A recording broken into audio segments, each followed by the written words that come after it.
ரொம்ப அற்புதமாக பிள்ளை வளர்த்துருக்காங்க.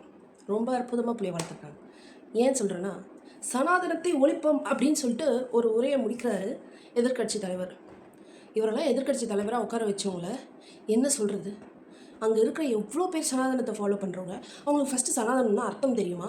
சனாதன தர்மா அப்படின்றது எவ்வளோ ஒரு வைட் விஷயம். அது வந்து லேர்ன் பண்ணுறதுக்கெல்லாமே நம்மளுக்கு வந்து ஸ்கூல்ஸில் சொல்லி தரது கிடையாது. ஸோ அதை லேர்ன் பண்ணணும்னு ஒருத்தர் நினச்சாலுமே it will take a lot of time. அப்படி இருக்கிற ஒரு விஷயத்த ஈஸியாக சனாதனத்தை ஒழிப்போம் அப்படின்றாரு. அங்கே இருக்கிற அதை சனாதனத்தை ஃபாலோ பண்ணுறவங்களும் வாயை திறக்க மாட்டேங்கிறாங்க. அப்படிங்கும்போது ரொம்ப கஷ்டமாக இருந்தது. எப்படி இப்படிப்பட்ட ஆளுங்களை வந்து மக்கள் சப்போர்ட் பண்ணுறாங்க புரியல.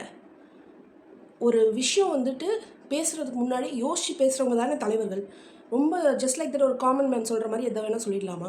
சரி, ஓகே, இவ்வளோ தைரியமாக சொல்கிறீங்களே, அவ்வளோ தைரியம் இருக்கிற நீங்கள் ஒரு விஷயம் தைரியம் தான் சொல்லுங்கள். முஸ்லீமை ஒழிப்போம், கிறிஸ்டியனை ஒழிப்போம் அப்படின்னு வேணால் ஒரு வார்த்தை, சும்மா காமெடி ஆர்டிஸ்ட்டாக இருந்திருக்கீங்களே, நீங்கள் வந்து சொல்லி பாருங்கள், முஸ்லீம் ஒழிப்போம், கிறிஸ்டின் ஒழிப்போம் சொல்லிவிட்டு நீங்கள் வெளியில் வந்துட முடியுமா? இல்லை இங்கே தான் ஒன்றுமே பிரச்சனை இல்லாமல் இருக்குமா? தெரு போராட்டம் வெடிக்கும். என்னங்க இது? இங்கே செக்யுலர் நேஷன் தான், ஆனால் மெஜாரிட்டி இருக்கிறது ஹிந்துஸ் தான். ஹிந்துஸை தான் வந்துட்டு சனாதன தர்மம் ஃபாலோ பண்ணுறவங்க தான் வந்து ஹிந்துஸ்ன்னு சொல்லுவாங்க. ஓகேங்களா? சனாதன தர்மா வென் இட் வாஸ் பாரத், அது அப்படியே போகும் ஹிஸ்ட்ரி நிறைய. அதுக்கப்புறம் வந்து கிறிஸ்டியானிட்டி, முஸ்லீம், இஸ்லாம் இதெல்லாம் வந்துட்டு நடுவில் வந்தது. அதை வந்து ஸ்ப்ரெட் பண்ணணுன்றது தான் அவங்களோட மெயின் குறிக்கோளே. அவங்களோட மெயின் ஒரு மோட்டிவ் அப்படின்னா இஸ்லாம் ஸ்ப்ரெட் பண்ணும், இஸ்லாம் ஃபாலோ பண்ணாதவங்கள அடிக்கலாம், சாவடிக்கலாம். கிறிஸ்டியானிட்டி வந்துட்டு ஒரே காட் தான், ஜீசஸ் தான், அதுதான் எல்லோரும் ஃபாலோ பண்ணணும் அப்படிங்கிறது தான். நம்மளுக்கும் நிறைய கிறிஸ்டியன் முஸ்லீம் ஃப்ரெண்ட்ஸ் இருக்காங்க. அவங்க நம்மக்கிட்ட டேரெக்டாக இப்படி பேசுகிறது கிடையாது, நம்மளும் ஃப்ரெண்ட்ஸாக இருக்கும்.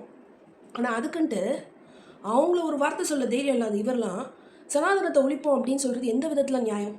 எவ்வளோ பல ஆயிரம் வருஷம் ஒரு ஃபாலோ பண்ணுறது, ஒரு நேச்சரை வணங்குறது, ஒரு சூரியன், சந்திரன், பூமி, மரம்னு எல்லாத்தையுமே வணங்குற ஒரு தர்மம், இதை வந்துட்டு ஈஸியாக ஒழிச்சிடுவேன் அப்படின்னு சொல்கிறார் அவர். இவங்களுக்கெல்லாம் நீங்கள் சப்போர்ட் பண்ணுறீங்களா? வாரிசு அரசியல் அதெல்லாம் தாண்டி இந்த மாதிரி பேசுகிறவங்களுக்கு எப்படிங்க சப்போர்ட் பண்ணுறீங்க? சாமி முன்னாடி போய் நிற்கிறீங்களே, அப்போ உங்களுக்கு உறுத்தலையா? இன்னும் பல வருஷம் கழிச்சு நம்ம ஜென்ரேஷன்ஸ்லாம் இதை ஃபாலோ பண்ணுவோமான்னு கஷ்டமாக இல்லையா? உண்மையை சொல்கிறதுக்கு இல்லை.